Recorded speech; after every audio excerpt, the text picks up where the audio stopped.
ಜೀನಾಗೆ ಸಂಪಾದಕತ್ವದಲ್ಲಿ GMS news ಸಾಗರ ಸುತ್ತದ ಆಚೆ ಈಚೆ ಶನಿವಾರದ news ಅಪ್ಡೇಟ್ಗೆ ತಮಗೆ ಸ್ವಾಗತ. ಮುಖ್ಯಾಂಶಗಳು: ಬೆಳಲಮಕ್ಕಿ ಶಾಲೆಯಲ್ಲಿ ನಮ್ಮ ಶಾಲೆ ನಮ್ಮ ಜವಾಬ್ದಾರಿಗೆ ಶಾಸಕರಿಂದ ಚಾಲನೆ. ಹಳೆ ವಿದ್ಯಾರ್ಥಿಗಳ ವಾಟ್ಸಪ್ ಗ್ರೂಪ್ ರಚಿಸಿ ಸರ್ಕಾರಿ ಶಾಲೆಗಳ ಅಭಿವೃದ್ಧಿಗೆ ಕಿಂಚಿತ್ ಸಹಕಾರ ನೀಡಿ ಎಂದ ಶಾಸಕರು. ನಾವು ಓದುವಾಗಿನ ಕಷ್ಟ ಈಗಿನ ಮಕ್ಕಳಿಗೆ ಬರಬಾರದು ಎಂದ ಹಳೆ ವಿದ್ಯಾರ್ಥಿ ಪ್ರದೀಪ್. ರಾಜ್ಯ ಸರ್ಕಾರದ ರೈತ ವಿರೋಧಿ ನೀತಿ ಖಂಡಿಸಿ ಬಿಜೆಪಿಯಿಂದ ಪ್ರತಿಭಟನೆ. ಕಾಂಗ್ರೆಸ್ ಸರ್ಕಾರ ಬಂದ ಮೇಲೆ ಹಾಲಿ ಶಾಸಕರ ಅವಧಿಯಲ್ಲಿ ರೈತರ ಸಂಕಷ್ಟ ಜಾಸ್ತಿ ಆಗಿದೆ ಎಂದ ಹರತಾಳು ಹಾಲಪ್ಪ. ಈಗ ಸುದ್ದಿಯ ವಿವರ.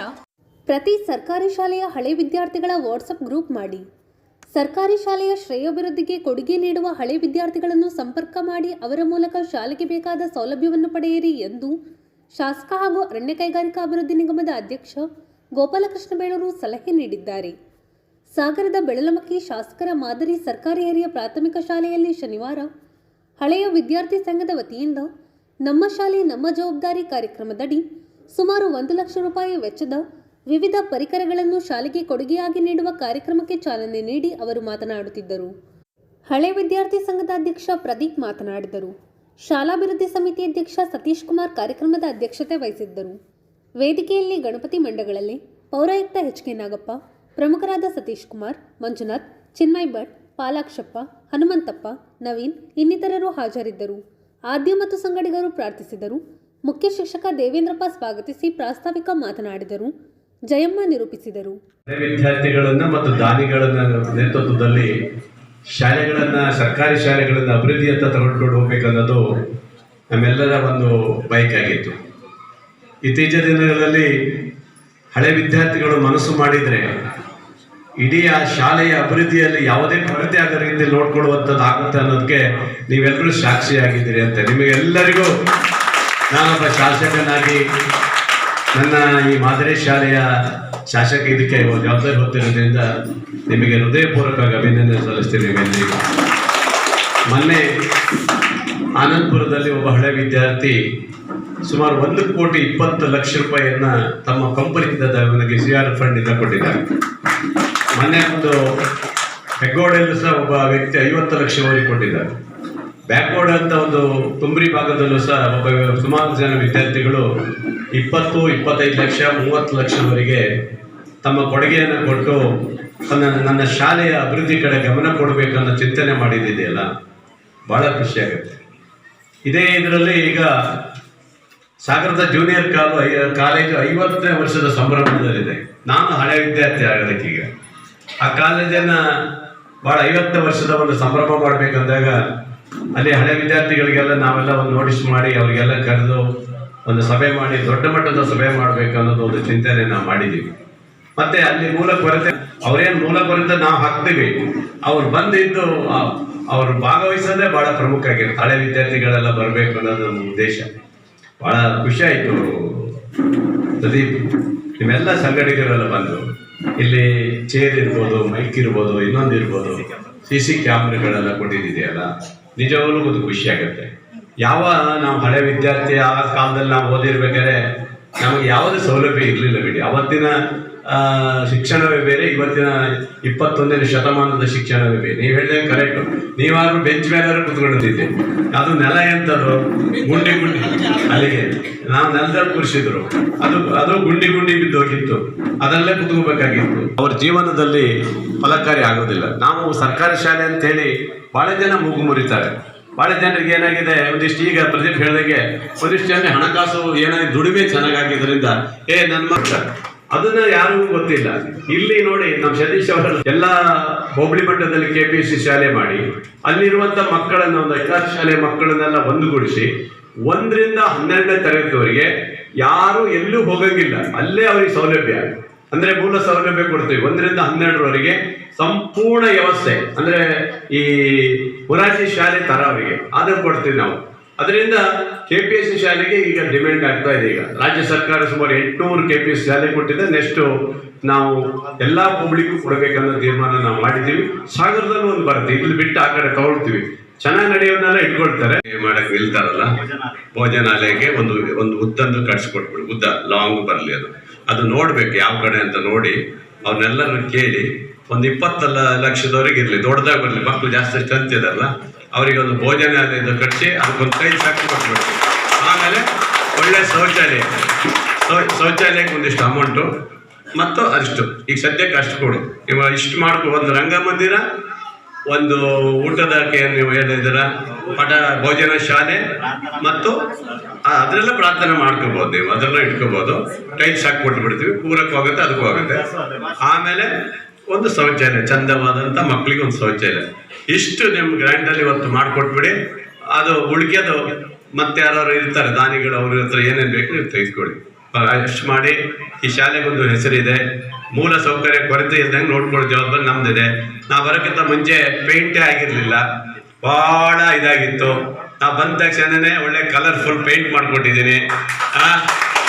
ಆಮೇಲೆ ಶಾಲೆ ಕಮ್ಮಿ ಆಯಿತು ಅಂತ ಹೇಳಿದ್ರಿ, ಇಮಿಡಿಯೇಟ್ ಅದಕ್ಕೊಂದು 15 ಲಕ್ಷ ರೂಪಾಯಿ ಕೊಟ್ಟು ಕ್ಲಾಸ್ ರೂಮ್ ರೆಡಿ ಮಾಡಿಕೊಟ್ಟಿದ್ದೀನಿ, ಆಯಿತಾ. ಆಮೇಲೆ 15 ಲಕ್ಷ ರೂಪಾಯಿ ಸೀಟ್ಗಳು ಹಾಕ್ಸ್ಕೊಟ್ಟಿದ್ದೀನಿ. ಆಮೇಲೆ ಸೋರ್ತಾ ಇರೋದಕ್ಕೆಲ್ಲ ಸರಿ ಮಾಡಿಕೊಟ್ಟಿದ್ದೀನಿ. ಈಗ ಚೆಂದಾಗಿದೆ.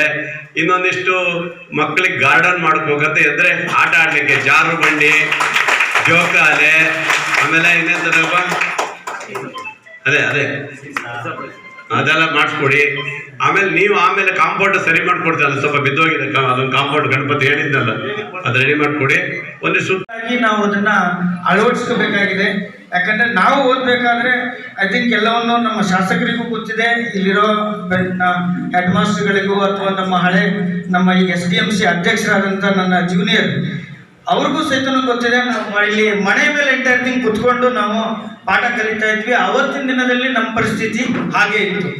ಈಗ ಎಲ್ಲ ಫೆಸಿಲಿಟೀಸ್ಗಳು ಎಲ್ಲವನ್ನೂ ಇದೆ. ನಮ್ಮ ಸರ್ಕಾರಿ ಶಾಲೆ ಅಂದರೆ ಯಾವುದೂ ಕಾನ್ವೆಂಟಿಗೆ ಎಂಟೈರ್ ತಿಂಗ್ ಕಡಿಮೆ ಇಲ್ಲ. ಸೊ ಈ ಥರದಲ್ಲಿ ನಮ್ಮ ಒಂದು ಏನು ಜಿಲ್ಲಾಡಳಿತ ಇರ್ಬೋದು, ನಮ್ಮ ತಾಲೂಕು ಕ್ಷೇತ್ರದ ಎಂಟೈರ್ ತಿಂಗ್ MLA ಸಾಹೇಬರು ಇರ್ಬೋದು, ಎಲ್ಲರೂ ಸಹಿತ ಇಷ್ಟೆಲ್ಲ ನಮಗೆ ಸಪೋರ್ಟ್ ಮಾಡಿಕೊಡ್ತಾ ಇದ್ದಾರೆ. ಈ ವಿದ್ಯಾರ್ಥಿಗಳು ಇನ್ನೂ ಉತ್ತಮವಾಗಿ ಬೆಳೀಲಿ. ನಾವಷ್ಟೇ ಬೆಳೆದಿರೋದಲ್ಲ, ನಮ್ಮ ಜೊತೆ ನಮ್ಮ ಶಾಲೆಯಲ್ಲಿ ಎಷ್ಟು ಜನ ಬೆಳೀತಾರೋ ಮುಂದಿನ ದಿನದಲ್ಲಿ ನಾವು ಹೆಮ್ಮೆಯಿಂದ ಹೇಳ್ಕೊಳ್ಬೋದು ಅನ್ನೋದನ್ನ ಈ ಸಣ್ಣ ವಿದ್ಯಾರ್ಥಿಗಳಲ್ಲಿ ನಾನು ಹೇಳ್ಕೊಳ್ತೀನಿ. ಇದೇ ಥರದಲ್ಲಿ ನಮ್ಮ ಶಾಸಕರು ಮತ್ತು SDMC ಸದಸ್ಯರು ಎಲ್ಲರೂ ಸಹ ಇನ್ನೂ ಹೆಚ್ಚಿನ. ಕರ್ನಾಟಕ ಸರ್ಕಾರದ ರೈತ ವಿರೋಧಿ ನೀತಿ ಖಂಡಿಸಿ ಶನಿವಾರ ಬಿಜೆಪಿ ವತಿಯಿಂದ ಅಂಬೇಡ್ಕರ್ ವೃತ್ತದಲ್ಲಿ ಪ್ರತಿಭಟನೆ ನಡೆಸಲಾಯಿತು. ಸುಮಾರು 3 ಗಂಟೆಗಳ ಕಾಲ ಒಂದು ಭಾಗದ ರಸ್ತೆಯನ್ನು ತಡೆದು ರಾಜ್ಯ ಸರ್ಕಾರದ ರೈತ ವಿರೋಧಿ ನೀತಿ ಖಂಡಿಸಿ ನಂತರ ಉಪವಿಭಾಗಾಧಿಕಾರಿಗಳ ಕಚೇರಿಗೆ ಮನವಿ ಸಲ್ಲಿಸಲಾಯಿತು. ಪ್ರತಿಭಟನೆ ಉದ್ದೇಶಿಸಿ ಮಾಜಿ ಸಚಿವ ಹಾಗೂ ಬಿಜೆಪಿ ರಾಜ್ಯ ಉಪಾಧ್ಯಕ್ಷ ಹರತಾಳು ಹಾಲಪ್ಪ ಮಾತನಾಡಿದರು. ರೈತ ಮೋರ್ಚಾದ ತಾಲೂಕು ಅಧ್ಯಕ್ಷ ಗಿರೀಶ್ ಶಕ್ರೆ, ಜಿಲ್ಲಾ ಪಂಚಾಯಿತಿ ಮಾಜಿ ಸದಸ್ಯ ರತ್ನಾಕರ್ ಹೊನಗೋಡು, TD ಮೇಘರಾಜ್, ಮಲ್ಲಿಕಾರ್ಜುನ್ ಹಕ್ರೆ ಇನ್ನಿತರರು ಮಾತನಾಡಿದರು. Prasanna Kerekai, Devendrappa, Ganesh Prasad, BC Lakshminarayan, Kotrappa ನೇದರವಳ್ಳಿ, Prashant KS, Madhura Shivanand, ಪೈತ್ರಿ Patil, Siddalingappa, Ramesh HS, Srinivas ಮೇಸ್ತ್ರಿ, ಪರಶುರಾಮ್, ಸುವರ್ಣ ಟೀಕಪ್ಪ, ಅರುಣ್ ಕುಗ್ವೆ, BT ರವೀಂದ್ರ, ಶ್ವೇತಾ ಸಂತೋಷ್ ಇನ್ನಿತರರು ಹಾಜರಿದ್ದರು. ಯಾಕಪ್ಪ ಇನ್ಸ್ಪೆಕ್ಟರ್, ಯಾಕಪ್ಪ ಎಲ್ಲಿ ಪೊಲೀಸ್ ಎಲ್ಲಿ? ನೀವು ನ್ಯೂಸೆನ್ಸ್ ಮಾಡೋದಿದ್ರೆ ನಾವು ನಿಮ್ಮ ವಿರುದ್ಧ ಪ್ರತಿಭಟನೆ ಮಾಡ್ತೇವೆ.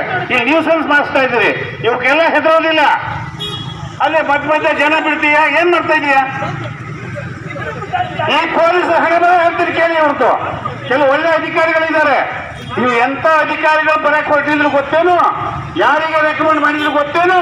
ಇಲ್ಲಿ ಬರೋದ್ರೊಳಗೆ ಎಲ್ಲಿ ಸಿಗಾಕೊಂಡವ, ಯಾರ್ದು ಬಂಗಾರ ಕಟ್ಟು ಪೊಲೀಸು ದರೋಡೆ ಮಾಡ್ದವ, ಇಲ್ಲಿ ಬರಕ್ ಹೊರಟಿದ್ದ. ಏನ ಯೋಗ ಏನಾಗುತ್ತೆ? 5 ನಿಮಿಷ 10 ನಿಮಿಷ ಇದಾದ್ರೆ ಏನಿಲ್ಲ, ಮಸ್ಗಿರಿ ಮಾಡಕ್ ಬಂದಿದ್ರ ನೀವು ಅಥವಾ ರಕ್ಷಣೆ ಕೊಡಕ್ ಬಂದಿದ್ರ? ಇವೆಲ್ಲ ಮಸ್ಗಿರಿಗೆಲ್ಲ ಹೆದರೋದಿಲ್ಲ. ಈಗಲೇ ಅರೆಸ್ಟ್ ಮಾಡಿಬೇಕಾರೆ ಆಗಿಂದ ನೋಡ್ತಾ ಇದ್ದೇನೆ. ಅವ ಹಂಗೆ ನೋಡಿದೆ, ನಾನು ಗಣಪತಿ ಇದ್ದಿದ್ರೆ ಸ್ವಲ್ಪ ಡಿಸೆಂಟ್ ಪೊಲಿಟಿಷಿಯನ್ ಅಂತ ನಾ ತಿಳ್ಕೊಂಡಿನಿ. ಹಂಗೆ ಗುರಾಯಿಸಕ್ ಬಂದಿಯಾನವ.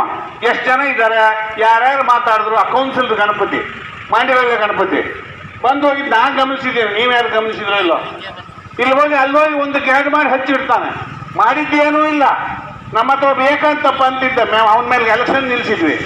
ಅವನಿಗೆ ನಿಂಗೆ ಪರಿಹಾರ ಕೊಡಿಸ್ತೀನಿ ಅಂತೇಳಿ ಕರ್ಕೊಂಡು ಹೋಗಿ, ಈಗ ಪರಿಹಾರ ಇಲ್ಲ, ಅವನೂ ಇಲ್ಲ. ಆ ಹೈವೇನಲ್ಲಿ ಹೋಗಿದ್ದಕ್ಕೆ ಇವೆಲ್ಲ ನಮ್ಮ ಹತ್ರ ಇದೆ ಗಣಪತಿ. ಇದಕ್ಕೆಲ್ಲ ಹೆದರ್ಕೊಂಡು ಹೋಗಲ್ಲ. ನಮ್ಮ ಅಕ್ಕರೆಯವರು ಅಥವಾ ಪ್ರಸನ್ನ ಅವ್ರು ಹೇಳಿದ್ರು, ಯಾರಿಗೆ ಅಂದ್ರೆ ಯಾರು ಬೆಂಬಲ ಹೆಚ್ಚು ಕೊಡ್ತಾರೋ ಅವ್ರಿಗೆ ಹೆಚ್ಚು ಬೆಲೆ. ಶಾಸಕರ ಖರೀದಿ ಕೇಂದ್ರ ಓಪನ್ ಮಾಡ್ಕೊಂಡು ಕೂತಿದ್ದಾರೆ. ಇದನ್ನು ನಮ್ಮ ಪಕ್ಷ ಖಂಡಿಸ್ತದೆ, ನಾವು ಖಂಡಿಸ್ತೇವೆ ಅಂತೇಳಿ ಹೇಳಿ, ಇನ್ನು ಅಭಿವೃದ್ಧಿ ಅದು ಇದ್ರ ಬಗ್ಗೆ ಮಾತಾಡೋ ಅಗತ್ಯ ಇಲ್ಲ. ಅಭಿವೃದ್ಧಿ ಇಲ್ಲೇ ಕಾಣ್ತಾ ಇದೆ ನೋಡಿ, ಇಲ್ಲೇ ಇಲ್ಲಿಂದ ಅಲ್ಲಿವರೆಗೆ ಮಾಡಿದ್ದೇವೆ. ಇಲ್ಲಿ ನೀವು ಜಮೀನು ತೊಂದರೆ ಆಯಿತು, ಇಲ್ಲಿರ್ತಕ್ಕಂಥ ಅಂಗಡಿಯವರಿಗೆ ನಿಜವಾಗ್ಲೂ ತೊಂದರೆ. ಯಾವುದೇ ಸರ್ಕಾರದ ಯೋಜನೆ ಮಾಡುವಾಗ ತೊಂದರೆ ಆಗೇ ಆಗುತ್ತೆ, ಇರಲಿ. ಹಾಗೆ ತೊಂದರೆ ಆಯಿತು ಸ್ವಲ್ಪ ಜನಕ್ಕೆ. ಆದರೂ ₹1 ತಗೊಳ್ಳದೆ ಲಂಚ. ನಿಮಗೆ ಬರಬೇಕಾದ ಪರಿಹಾರಕ್ಕೆ ಯಾರಾದರೂ ₹1 ಕೊಟ್ಟಿರಿ ಅಂತ ಹೇಳಿದ್ರೆ ಹೇಳಿ, ರಾಜಕೀಯ ನಿವೃತ್ತಿ ಆಗ್ತದೆ. ನಾನು ಬೇಕು ಕೊಡಿಸಿದ್ವಿ ಇಲ್ಲಿಂದ ಅಲ್ಲಿಗೆ. ಈ ಮಿಣಕಿ ಲೈಟ್ ಅಂದ್ರಲ್ಲ MLA ಅವರು, ಇದಕ್ಕೆ ಅಲ್ಲ, ಈ ಮಿಣಕಿ ಲೈಟಿಗೆ ಇನ್ನೊಂದು ಸಾರಿ ಟಾರ್ ಹಾಕಿದ್ರೆ ನಮ್ಮ ಕಾಲದಲ್ಲೇ ಇದು ಹಾಳಾಗ್ತಿರಲಿಲ್ಲ. ಬಿಲ್ ಆಗಲಿಲ್ಲ, ಅದು ಇನ್ನೂ ಬಿಲ್ ಆಗಕ್ಕೆ ಬಿಟ್ಟಿಲ್ಲ. ಹೀಗೆ ಅಭಿವೃದ್ಧಿ ಇರುವುದು. ಅದ್ರ ಬಗ್ಗೆ ನಾನು ಬೇರೆ ಮಾತಾಡ್ತೇನೆ. ಪಂಪ್ಡ್ ಸ್ಟೋರೇಜ್ ಹೇಳ್ತಾ ಇದ್ದೆ, ಅದು ಮತ್ತೆ ಈ ಪೊಲೀಸರು ಕಿರಿಕಿರಿ ಮಾಡಿದ್ರು. ಪಂಪ್ಡ್ ಸ್ಟೋರೇಜಲ್ಲಿ ಆ ಲೈನ್ 2000 ಮೆಗಾವೈಟ್ ಉತ್ಪತ್ತಿ ಆಗುತ್ತೆ. 2000 ಮೆಗಾವೈಟ್ ಅನ್ನ ತಗೊಂಡು ಹೋಗ್ಬೇಕಲ್ಲ, ಶಿವಮೊಗ್ಗ ದಾಟಿಸ್ಬೇಕು, ಬೆಂಗಳೂರಿಗೆ ತಗೊಂಡು ಹೋಗ್ಬೇಕು. ಅದಕ್ಕೆ ಎಷ್ಟು ಲೈನ್ ಹಾಕ್ಬೇಕು? ಈಗಿರೋದು 1500ಕ್ಕೆ ಇಷ್ಟು ಲೈನ್ ಇದಾವೆ. ಇಷ್ಟು ಭೂಮಿಯನ್ನ, ಇಷ್ಟು ಕಾಡನ್ನ, ಇಷ್ಟು ಜಮೀನ್ ಮೇಲೆ ಹೋಗಿದಾವೆ ಲೈನ್ 5. ಈ 2000ಕ್ಕೆ ಎಷ್ಟು ಹೋಗ್ತದೆ? ಅದು ಅರಣ್ಯದಲ್ಲಿ ಹೋಗ್ತದೆ. DH ಅವರೇ, ಅದು ನಮ್ಮ ಬೇಡಿಕೆ, ನಮ್ಮ ಡಿಮ್ಯಾಂಡು. ಅರಣ್ಯ ನಾಶ ಆಗ್ತದೆ. ಅಲ್ಲಿ ಅರಣ್ಯದ ಬಿಟ್ಟರೆ ರೈತರ ಜಮೀನ್ ಮೇಲೆ ಹೋಗ್ತದೆ, ರೈತರ ಹೊಲಗದ್ದೆಗಳ ಮೇಲೆ ಹೋಗ್ತದೆ. 1 ಕಿಲೋಮೀಟರ್ಗೆ 14 ಎಕರೆ ಹೋಗ್ತದೆ ಒಂದು ಲೈನಿಗೆ. ಅಂಥದ್ದು 399 ಕಿಲೋಮೀಟರ್ ತಗೊಂಡು ಹೋಗ್ಬೇಕು ಬೆಂಗಳೂರಿಗೆ. ನಾವು ಲೆಕ್ಕಾಚಾರ ಮಾಡಿದ್ದೀವಿ, ಹಂಗೆ ಮಾತಾಡ್ತಾ ಇಲ್ಲ. 3000 ಎಕರೆ ಹೋಗ್ತದೆ.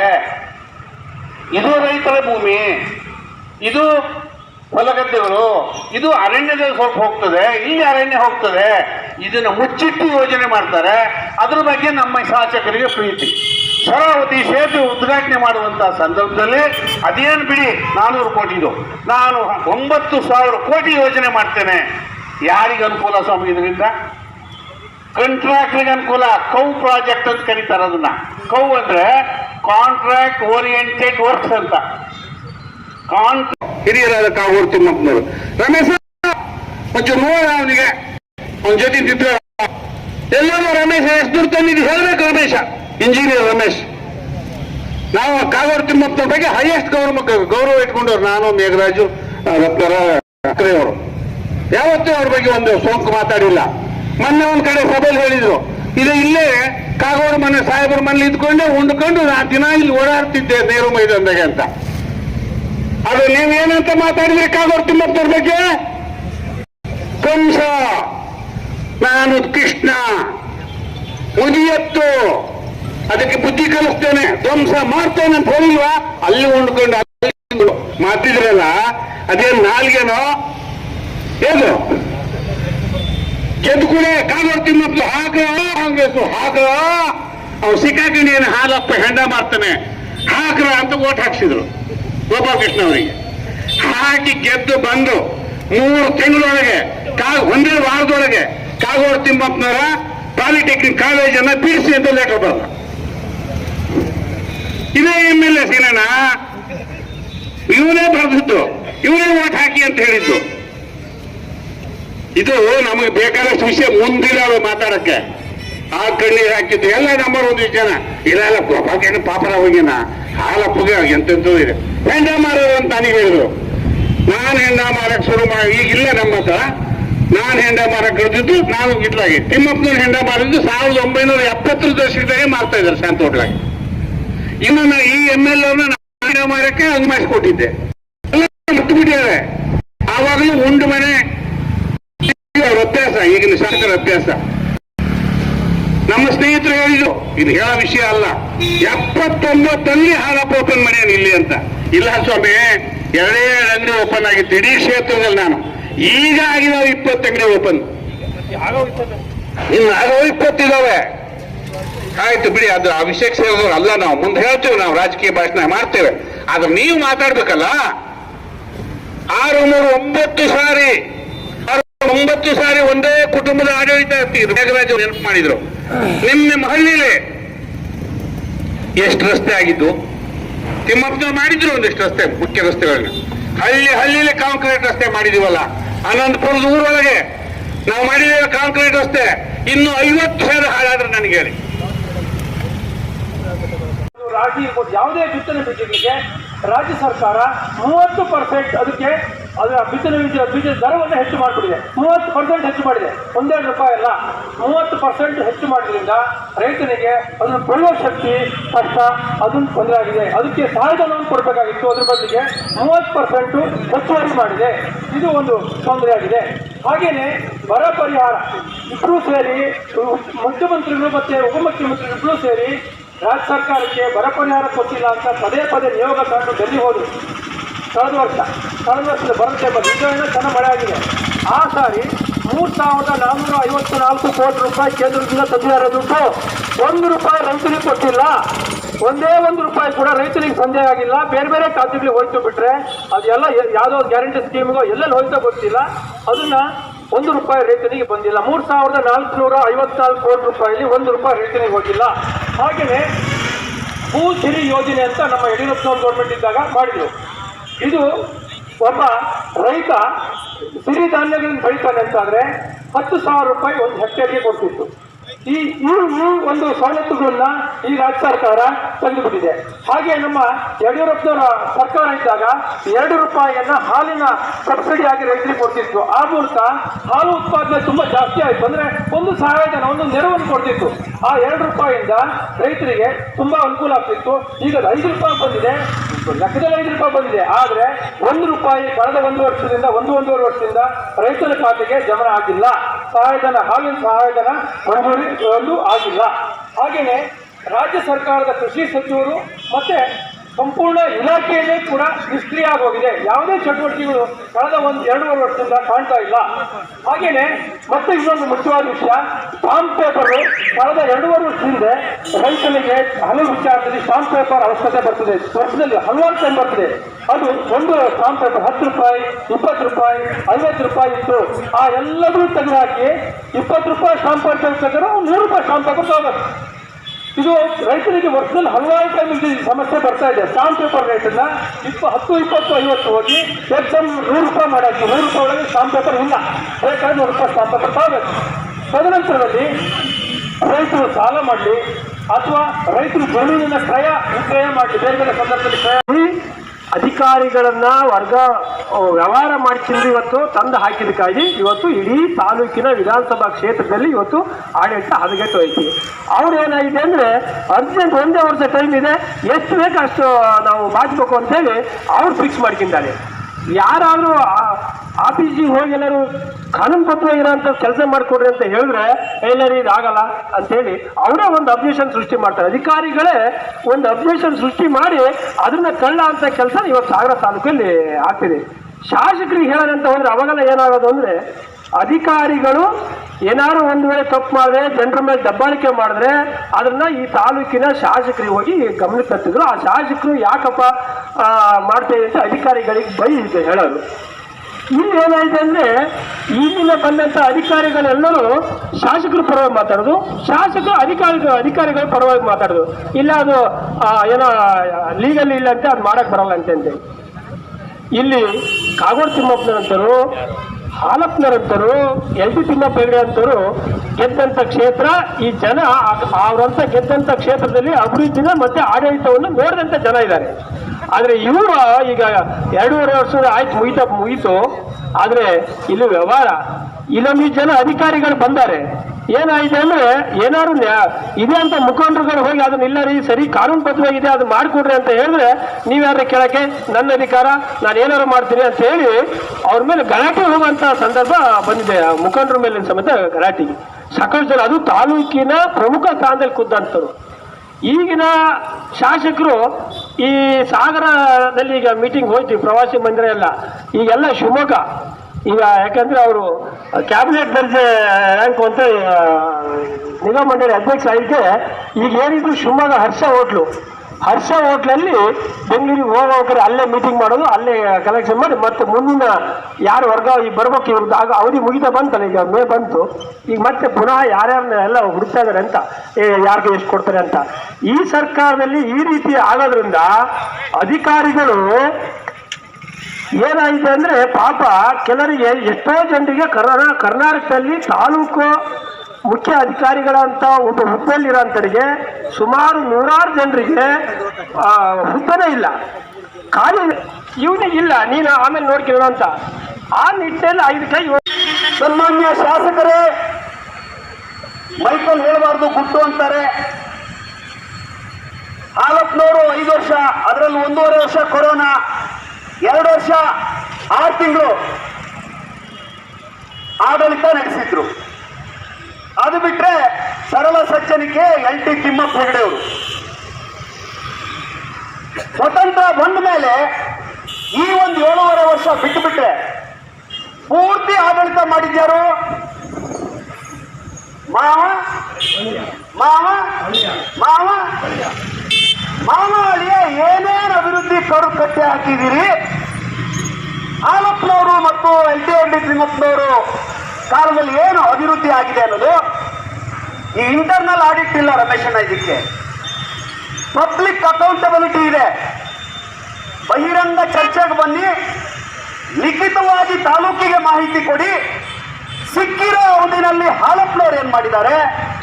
ಸ್ವತಂತ್ರ ಬಂದು ಇಲ್ಲಿವರೆಗೆ ಮಾವ ಅಳಿಯ ನೀವೇನೇನ್ ಮಾಡಿದ್ದೀರಿ ಅಂತ ಹೇಳಿ ಪ್ರತಿ ಊರಲ್ಲಿ ಚರ್ಚೆ ಆಗ್ಬೇಕು, ಜನರ ಚರ್ಚೆಗಳು ಪಡ್ಬೇಕಿದು. ಈ ಅಭಿವೃದ್ಧಿ ಎಲ್ಲಿದೆ, ಅಭಿವೃದ್ಧಿ ಎಲ್ಲಿದೆ, ಬೋರ್ಡು ಫ್ಲಕ್ಸು ಎಲ್ಲ ಕೇಳಿದೀವಿ. ಆಯ್ತು, ನಾವು ಅಭಿವೃದ್ಧಿ ಮಾಡಿ ಕಟ್ಟೆ ಹಾಕಿದಿರಲ್ಲ, ಅದು ಯಾವ್ಯಾವುದು ಅಂತ ಹೇಳಿ ಒಂದು ಬಹಿರಂಗ ಚರ್ಚೆ, ಸಾರ್ವಜನಿಕರ ತಿಳುವಳಿಕೆಗಾಗಿ ಮಾಹಿತಿ ಕೊಡಬೇಕು ಅಂತಕ್ಕಂಥದ್ದು ಇವತ್ತಿನ ಹೋರಾಟದ ಆಗ್ರಹದ 3ನೇ ವಿಷಯ. 4ನೇ, ನಾವು ದಾಖಲಾತಿ ಕೊಡೋದಕ್ಕೆ ಸಿದ್ಧ ಇದ್ದೇವೆ. ಹಾಲಪ್ಪನವರು ಬಿಜೆಪಿ ಅವಧಿನಲ್ಲಿ ಸಿಕ್ಕಿರ್ತಕ್ಕಂಥ 2.5 ವರ್ಷದಲ್ಲಿ 888 ರಸ್ತೆ, ಸರಿನಾ ಸರ್? 888 ರಸ್ತೆ, ಗ್ರಾಮ ಪಂಚಾಯತ್ ರಸ್ತೆಯಿಂದ ಹಿಡಿದು ನೀವು ಇಲ್ಲಿಂದ ತ್ಯಾಗತ್ತಿವರೆಗೆ, ಇಲ್ಲಿಂದ ಸೊರಬಾರ್ದವರೆಗೆ ಆಗಿರ್ತಕ್ಕಂಥ ಸ್ಟೇಟ್ ಹೈವೇ ರಸ್ತೆ ಸೇರಿ 888 ರಸ್ತೆ ಮಾಡಿದ್ದಾರೆ. ಕೊನೆ ಪಕ್ಷ ಸ್ವಾಮಿ ಮಲ್ಲಿಕಾರ್ಜುನ ಸ್ಟೋರ್ ಹತ್ರ ಇದ್ದೀವಿ, ಅಂಬೇಡ್ಕರ್ ವೃತ್ತದ ಹತ್ರ ಇದ್ದೀವಿ, ಮಾರ್ಕೆಟ್ ರಸ್ತೆನಲ್ಲಿದ್ದೀವಿ. ಅಲ್ಲಿ ಕಾಗೋಡು ತಿಮ್ಮಪ್ಪ ಬಡಾವಣೆಗೆ ಸ್ವಾಗತ ಅಂತ ಹೇಳಿ ವೆಂಕಟರಮಣ ದೇವಸ್ಥಾನದಿಂದ ಮುಂದೆ ಹಾಕಿದ್ದಾರೆ. ಜನರ ಹೆಣ ಹುಗಿಯುವಂತ ಗುಂಡಿ ಬಿದ್ದಿದೆ, ಜನರ ಹೆಣ ಹುಗಿಯುವಂತ ಗುಂಡಿ ಬಿದ್ದಿದೆ. ಕೊನೆ ಪಕ್ಷ ಗುಂಡಿಯನ್ನ ಮುಚ್ಚತಕ್ಕಂಥ ಕಾರ್ಯವನ್ನ ನಿಮ್ಮ ಯೋಗ್ಯತೆಗೆ ಮಾಡಿ. ಹಾಲಪ್ಪನವರು ಶಾಸಕರಾಗಬೇಕಾದ್ರೆ JJ ವರ್ಕಿಂದೆಲ್ಲ ಬೋರ್ವೆಲ್ಗಳಾದವು. ಗ್ರಾಮ ಪಂಚಾಯತಿ 30, 40, 20 ಬೋರ್ವೆಲ್ಗಳಾದವು ಪ್ರತಿ ಗ್ರಾಮ ಪಂಚಾಯತಿಲಿ ಆಗಿದ್ದಾವೆ. ಅದಕ್ಕೆ TC ಫಿಟ್ ಮಾಡಬೇಕಲ್ಲ, ಅದಕ್ಕೆ ಮೀಟರ್ ಹಾಕ್ಬೇಕಲ್ಲ. ಕಳೆದ 4 ವರ್ಷದಲ್ಲೂ ಸಹಿತ ಈ ತಾಲೂಕಿನ 1,000ಕ್ಕಿಂತ ಹೆಚ್ಚು ಬೋರ್ವೆಲ್ಗಳದ್ದು TC ಹಾಕುವ, ಮೀಟರ್ ಹಾಕುವ ವ್ಯವಸ್ಥೆ ನಮ್ಮ ಶಾಸಕರಿಂದ ಸಾಧ್ಯ ಆಗಲೇ ಇಲ್ಲ. 1,000ಕ್ಕಿಂತ ಹೆಚ್ಚು ಕುಡಿಯ ನೀರಿನ ಯೋಜನೆ ಇದು. ಅದನ್ನ ಮಾಡಿಸೋದಕ್ಕೆ ಇವ್ರಿಗೆ ಗೊತ್ತೇ ಆಗಲಿಲ್ಲ 4 ವರ್ಷದಿಂದ. ಒಂದಿನ ಅದ್ರ ಮೇಲೆ ಚರ್ಚೆ ಮಾಡಿಲ್ಲ. ಇಂಜಿನಿಯರ್ ಇಟ್ಕೊಂಡು ಇವ್ರು ಚರ್ಚೆ ಮಾಡೋದು. ನಮ್ಮ ರತ್ನಾಕರ್ ಹೇಳಿದ್ರು ಎಲ್ಲದು ಹರ್ಷ ಹೋಟೆಲಲ್ಲಿ ಏನ್ ಬಂತು ಏನು ಹೋಯ್ತು ಅನ್ನೋದು. ಆದ್ರೆ ತಾಲೂಕಿನ ಜನರ ಅಭಿವೃದ್ಧಿ ಆಯ್ತೆ, ತಾಲೂಕಿನ ಜನರ ಹಕ್ಕುಪತ್ರ ಸಿಗ್ಲಿಲ್ಲ. ಆದ್ರೆ ಖಾಸಗಿ ಲೇಔಟ್ಗಳಾಗ್ತಿದ್ದಾವೆ. ಆಶ್ರಯ ಸಮಿತಿಯಿಂದ ಒಂದು ಲೇಔಟ್ ಮಾಡಿ ಬಡವರಿಗೆ ಹಂಚಿಕೆ ಮಾಡಬೇಕು ಅಂತಕ್ಕಂಥ ಮುಂದಾಲೋಚನೆ ಇಲ್ಲ. ಸಾವಿರಾರು ಜನರಿಗೆ ಇವತ್ತು ಹಕ್ಕುಪತ್ರ ಇಲ್ಲದೆ ಇರ್ತಕ್ಕಂಥ ಅನೇಕ ಜನ ಬಡವರು ಸಾಗರದಲ್ಲಿದ್ದಾರೆ. ಅವರಿಗೆ ಇವತ್ತು ಏನು ಲೇಔಟ್ ಮಾಡಿ ಸರ್ಕಾರ ಅತ್ಯಂತ ಕನಿಷ್ಠ ದರದಲ್ಲಿ ಅವರಿಗೆ ಹಕ್ಕುಪತ್ರ ಕೊಡುವಂತ ಕೆಲಸ ಆಗ್ಬೇಕಾಗಿತ್ತು, ಮಾಡಲಿಲ್ಲ. ಆದ್ರೆ ಇವ್ರು ಹೇಳ್ಕೊಳ್ಳೋದಕ್ಕೆ ಒಂದೇ ಒಂದು ಹೇಳಿದ್ರು ಇವರೇನೆ, ಪಂಪ್ ಸ್ಟೋರೇಜ್ ಇಂದು 10,500 ಕೋಟಿ ಇದು ಆಗ್ಲೇಬೇಕು. ಈ ಯೋಜನೆ ಮುಂದಿನ ಜನಾಂಗಕ್ಕೆ, ಮುಂದಿನ ಯುವಕರಿಗೆ, ಈ ರಾಜ್ಯಕ್ಕೆ ಬಹಳ ಒಳ್ಳೇದಾಗುತ್ತೆ ಅನ್ನೋ ಮಾತನ್ನ ಇವರು ಸಮರ್ಥನೆ ಮಾಡಿಕೊಂಡ್ರು. ರೈತರು 14 ದಿವಸ ನಿರಂತರವಾದಂತ ಹೋರಾಟ ಮಾಡಿದ್ರು. ಪರಿಸರ ಹೋರಾಟಗಾರರು ನಿರಂತರವಾಗಿ ಹೋರಾಟ ಮಾಡ್ತಿದ್ದಾರೆ. ಕಾರಣ, ಈ ತಾಲೂಕಿಗೆ ಅನ್ಯಾಯ ಆಗ್ತಿದೆ, ಈ ತಾಲೂಕಿನ ರೈತರಿಗೆ ಅನ್ಯಾಯ ಆಗ್ತಿದೆ, ಈ ತಾಲೂಕಿನ ಜನರಿಗೆ ತೊಂದರೆ ಆಗ್ತಿದೆ ಅಂತೇಳಿ ಹೋರಾಟ ಮಾಡಿದ್ರೆ, ಇಲ್ಲ ಇದು ಬಹಳ ಒಳ್ಳೆ ಯೋಜನೆ ಅಂತ ಹೇಳಿ ತಾವು ಹೇಳ್ತಾ ಇದ್ರಲ್ಲ, ಇದಕ್ಕೆ ಕಾರಣ ಏನು? ಇದು ಶನಿವಾರದ ಸಮಗ್ರ ಸುದ್ದಿ. ನಿರಂತರ ಸುದ್ದಿಗಾಗಿ ನೋಡ್ತಾ ಇರಿ GNS ನ್ಯೂಸ್. ನಮಸ್ಕಾರ.